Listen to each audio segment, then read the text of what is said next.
I remember a time when I made a financial decision that I later regretted. It wasn't anything illegal or reckless, but I let my fear of not having enough push me into a choice that I knew wasn't fully right. Maybe you have too.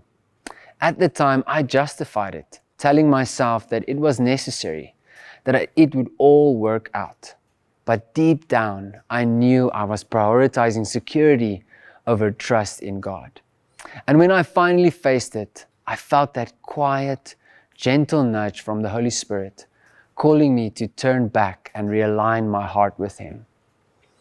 Now in Luke 24, verse 46 to 48, Jesus reminds His disciples of a powerful truth. His suffering, death, and resurrection weren't just foretold, but they were the foundation for the message of forgiveness. And that message wasn't meant to stay in one place. It was meant to go out to all nations. The key? Surrender. Now, surrender isn't just about saying sorry. The Greek word metanoia means a complete shift in thinking, a change of heart that leads us back to God. Now, when we think of betrayal, Judas comes to mind. Maybe he justified his actions, convincing himself that he was doing what was best.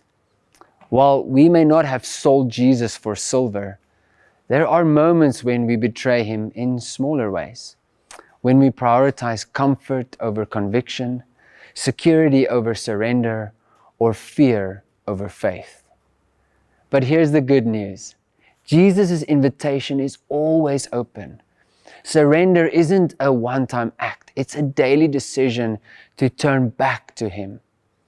The Holy Spirit gently reveals areas in our lives that need realignment, and we have the opportunity to respond. A practical step. Maybe today, take a few moments to reflect. Are there areas in your life where you have been holding back from God? Is there a small compromise that He is asking you to surrender? Write it down, pray over it, and then take one step toward turning back, whether it's confessing to a friend, making a different choice, or simply sitting in God's presence and asking Him to renew your heart.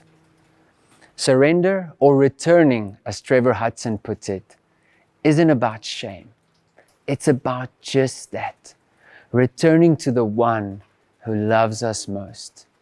And the beauty of it, His forgiveness is always waiting.